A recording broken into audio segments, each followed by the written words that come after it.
The bound records hit the bottom of the recycling bin, with a sound that was much too small for what it meant. Rowan Mackenzie didn't look back as he walked away from it. He was already moving toward the exit doors of the Hamilton Heritage Advisory Committee chamber, his briefcase in hand, his lawyer half a step behind him. Around the long oval table, 7 committee members sat in the particular silence of people who had witnessed something they weren't sure how to address. Some of them looked at the bin. Some of them looked at the woman who had just spent 14 minutes presenting to them, and who was now standing very still at the front of the room with both hands at her sides. Willa Arsenault did not go after the records. She did not say anything. She turned and began gathering the remaining items from the presentation table with the same careful attention she brought to everything. One document at a time, stacked precisely, slid into a canvas bag. One of the committee members cleared his throat. Another reached over and pulled the microphone toward her. "Ms. Arsenault," he said, "you were not finished." "I was," she said quietly, and she walked out. The bound records had taken her 3 months to assemble. They documented the provenance of a single building on James Street North. A narrow 3-story brick structure that had housed a bookbinding and paper goods shop for 61 years. The shop was called Arsenault's. Her grandfather had opened it in 1963, a second-hand guillotine cutter and a small Vandercook press, and he had run it until arthritis took his hands, at which point his granddaughter had taken over without being asked, without needing to be. The records traced the building's original construction, its architectural particulars, its community use across the decades. Willa had included photographs, maintenance logs, correspondence with the city, a petition signed by 412 neighbors. She had hand-bound the whole package in linen-covered boards with a brass clasp, because she was a bookbinder, and that was what she did. Rowan had picked it up off the table, without looking at her, and dropped it in the recycling bin. He had done it without breaking stride, without particular emphasis, the way you'd discard a flyer. It was a gesture that said, "This is what your effort amounts to. This is the weight I assign to your work." Outside the building, on the gray November sidewalk, Willa stood for a moment. The air was cold and smelled of the lake. She adjusted the canvas bag on her shoulder. Then she walked back to the shop. Rowan Mackenzie was 44 years old and had been building things in Hamilton since his early 30s, when he'd converted a derelict warehouse in the lower city into 14 loft units that sold out in 6 weeks. That was the project that had convinced him. He understood something other developers didn't. That people would pay premium prices for the memory of industry, the bones of old buildings, as long as the plumbing worked and the finishes were clean. He'd been right. He'd been right consistently for 12 years, and the consistency had calcified into something close to certainty. His current project was called Meridian North, a mixed-use development on James Street, condominiums, ground-floor retail, underground parking, a rooftop terrace with a view of the escarpment. The render was beautiful. His marketing team had won an award for it. Every unit was pre-sold. Every permit was approved except one, a heritage designation that applied to a single property mid-block, the property that housed Arsenault's. He had sent 2 written offers before stepping into the committee chamber. The first was fair market value. The second was 3 times that, plus relocation costs, plus a public acknowledgement in the development's lobby materials of the building's history. He'd thought the acknowledgement was a nice touch.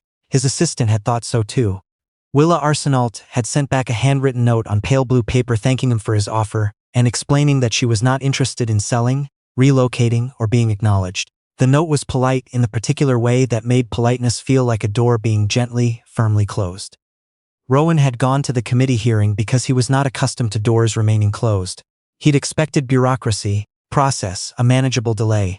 What he had not expected was a presentation this thorough. He'd flipped through the bound records while she was still speaking, photographs, architectural surveys, letters from 3 separate city historians, a statutory declaration from a retired archivist. He'd stood up while she was mid-sentence and said that heritage designation was being used as a development obstruction and that the committee's time was better spent on applications with substantive merit. He'd dropped the records as he passed the table. He'd left. Willa Arsenault had not raised her voice. She had not begged him to stay, or argued, or appealed to the committee to make him sit down. She had simply said she was finished and walked out. And that was the part Rowan kept thinking about on the drive back to his office. Not the records, he'd already forgotten the records, but the way she'd said it. As if she were the one who had decided the meeting was over. Willa was 38, though people who met her in the shop sometimes assumed she was older. Something about the way she moved through the space, the unhurried quality of her attention. Arsenault's occupied the ground floor of the James Street building with a workbench along the back wall and shelving units that ran floor to ceiling on 3 sides. The shelves held paper, handmade cotton rag, Japanese tissue, Italian marblings, folders of bookcloth in 40 shades. The smell was specific, dry, papery, faintly chemical from the wheat paste adhesives, with something underneath that was harder to name but that regular customers always remarked on, as though they'd walked into the paper version of a library. She repaired books mostly. People brought her things they had given up on. Water-damaged photo albums, journals with cracked spines, Bibles with covers falling away from the text block, ledgers that had been in families for generations. She rebound them. She matched papers. She rebuilt spines by hand, one signature at a time. Her grandfather had taught her everything. He had told her that a book was not just words on a page but a physical object with a life, and that restoring it was a kind of listening. There was an apprentice, a young man named Finn, who came in 3 days a week and was learning the craft with the patient dedication of someone's who had found his thing and knew it. Willa had taken him on without advertising the position. He had walked in one afternoon to have his grandmother's Bible rebound and had stood at the workbench watching her work for so long that she had eventually handed him a bone folder and shown him how to fold a signature. He'd come back the next day. She also volunteered. Had done so for 3 years every Wednesday afternoon at an outpatient program at McMaster Children's Hospital that used craft as a component of occupational therapy. She brought paper and thread and simple tools and spent 2 hours teaching teenagers to make things with their hands.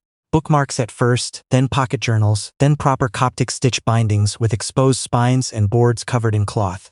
She never talked about her shop or her life or anything beyond the work in front of them. Some of the teenagers ignored her. Some of them became fiercely absorbed. All of them, she had learned, needed someone who would sit beside them without requiring anything. She had never told anyone at the hospital she ran a business. It had not seemed relevant to what she was doing there. Rowan's daughter was named Stella. She was 16 and had not spoken, more than necessity required, for the better part of 6 months, since the night in May when a distracted driver had taken a red light on Main Street East and struck the car she was in, driven by a friend's older brother. The crash had not been catastrophic in the clinical sense. Stella had walked out of the hospital after 4 days. The friend's brother had been less fortunate. Stella had been sitting directly behind him. The doctors said she was physically recovered. What they meant was that her body had healed in the ways that bodies heal, and that the rest was a different kind of work. Stella had stopped drawing. She'd been the kind of teenager whose sketchbooks were always open, who drew on the backs of homework and the margins of textbooks, and had stopped engaging in anything beyond the minimum required to get through a school day. She ate, she slept, she came to the table. She answered questions with the shortest possible response, and then returned to wherever she had been. Rowan had tried everything that money and effort could find. Counselors, therapists, a retreat program in Muskoka that had come highly recommended by another parent, whose child had been through something difficult. Stella had complied with all of it politely and returned home unchanged. In late September, a social worker at McMaster had suggested an occupational therapy program that incorporated craft. Rowan hadn't expected much from it. He was not a person who expected much from crafts, but Stella had agreed to try, which was more than she'd agreed to in months, and so he'd driven her to the outpatient center on a Wednesday afternoon and dropped her off and gone to sit in the parking structure with his phone and his emails. The program used volunteers. One of them, he was told, came in every Wednesday and taught paperwork, journal making, marbled paper, simple bindings. She had been coming for 3 years. He had not asked who she was. It hadn't seemed relevant. By December, Stella had started drawing again. Small things at first. Thumbnail sketches in the margins of her school notes. Then larger, then more deliberate, then the sketchbooks came back out. She still didn't talk much, but there was a quality of presence returning to her that Rowan could feel rather than describe, like something warming slowly that had been very cold. In January, she showed him a journal she had made. Coptic stitch binding, she explained, as though he would know what that meant. The covers were dark green bookcloth over boards, and the spine was exposed, the thread visible in a neat, even pattern. The pages were cream-colored and heavy with a slight texture. It was by any measure a beautiful object. Rowan held it for a moment before handing it back. He was not a man who found it easy to be moved, but something moved in him then. Not sentimentality exactly, but recognition. His daughter had made this. Her hands had held this thread. She had made something careful and enduring. In the same months, she had been unable to make anything at all. She had written her grandmother's name on the inside cover. His mother, who had died 4 years earlier. It was the kind of dedication that made Rowan understand. His daughter had been thinking about things he hadn't known she was thinking about. "Who taught you to make this?" he asked. Stella described the woman, late 30s, dark hair pulled back, quiet. "She never talks about herself," she said. But she knows everything about paper. Like, everything, she said her grandfather taught her. Something moved through Rowan's chest that he did not immediately identify. Do you know her name? He said. Stella thought for a moment. Willa, she said. I don't know her last name. She has a shop, she said, on James Street. He sat in the parking structure again. As he had done the afternoon, he dropped Stella off for her first session. But this time he was not looking at his phone. He sat with his hands on the steering wheel and let the facts arrange themselves. The woman who had spent 3 years volunteering her Wednesday afternoons in a hospital ward, teaching teenagers to make things with their hands. The woman who came in quietly and asked nothing and gave back whatever she could. His daughter's journal was sitting in the passenger seat. The thread was neat and even, the kind of work that came only from someone with long patience and a steady hand. He had thrown her work in a recycling bin. He had done it in front of 7 people, without hesitation, because he had decided the morning of the hearing that whatever this woman had prepared was not worth his time. He had not known her name. He had not known anything about her except that she was in his way. He had walked into that chamber with the full weight of 12 years of being right. And he had used it like a weapon on a woman who had spent the previous Wednesday afternoon teaching his daughter to bind a book. Rowan Mackenzie had built a career on the conviction that certainty was a form of strength. He sat in that parking structure on a January evening in Hamilton and understood, with a precision that was almost physical, that certainty and intelligence were not the same thing, and that he had spent a very long time confusing them. He went back to the shop 2 days later. The sign above the door said Arsenault's in plain block letters, painted directly on the brick, faded at the edges the way things get when they've been in one place long enough to belong there. The door was unlocked. The bell above it made a quiet sound. Willa was at the workbench pressing a repaired text block between boards. She looked up. Her expression did not change in any way that invited easy reading. I owe you an apology, Rowan said. She waited. What I did at the committee was, he stopped. He had rehearsed something on the drive over, something measured and professional. It had dissolved the moment he walked in. It was wrong. Not strategically wrong, just wrong. Willa set down the bone folder she was holding. She looked at him the way she looked at damaged books when she was assessing how much work remained. I know about the volunteering, he said. At McMaster, my daughter Stella, he didn't know how to finish the sentence. Something shifted in Willa's expression. Not much, but enough. She made a journal, he said. She showed me. She hasn't made anything since May. His voice did something toward the end of that sentence he hadn't planned on. He was quiet for a moment. You brought that back. I didn't know it was you. I didn't know who you were when I did what I did. But that doesn't change what I did. Willa looked at him for a long time. Outside, the late January light was thin and cold and landed on the shelves of paper in a way that made the colors very clear. I know you didn't know, she said finally. That's the part that matters, isn't it? You didn't know who I was, or what I'd done, or anything about me. You just decided I was in the way. He didn't answer, because there was no answer that improved on silence. I'm not here to renegotiate, he said. The project is going to change. I've already spoken to my architect about an alternate footprint. Your building will not be part of the development. He had spoken to his architect. He had also spoken to his investors who had asked pointed questions and received clear answers. The Arsenault's parcel was out. The design would be reworked. It would cost more and take longer, and his partners were not pleased, and he had told all of them the same thing. It's already decided. Willa looked at him for a moment more, then she said, sit down if you want. He sat on the stool near the end of the workbench. Willa made tea without asking whether he wanted any and set a mug in front of him. They talked for an hour, not about the project, not about the committee, not about anything that required resolution. She told him about her grandfather. The shop when she was small, learning to fold a signature before she could write in cursive, the way he would hold a damaged book and go quiet before deciding how to approach it. She said he used to tell her that things made by hand carried the time of the hands that made them, and that restoring them meant taking responsibility for all that time. Rowan listened in the way he rarely listened, without preparing a response. 3 days later, Stella came with him. She came without being asked. When she heard he was going back to the shop on James Street, she said she wanted to come.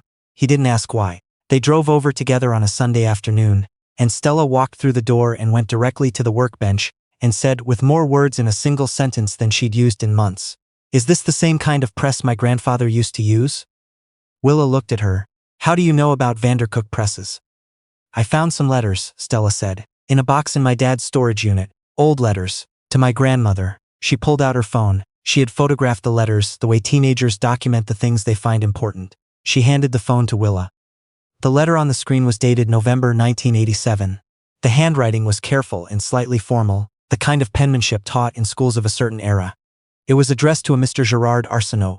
It thanked him, at some length, for the work he had done on an item she had brought in, a small leather-bound diary belonging to her late husband, damaged in storage, which she had believed to be beyond repair. She wrote that having it back had meant more to her than she had words for. She wrote that she had asked what she owed him, and he had refused any payment, saying only that some things deserved to survive. She wrote that she had thought about his words many times in the years since, and that they had helped her through several difficult stretches, and that she wanted him to know.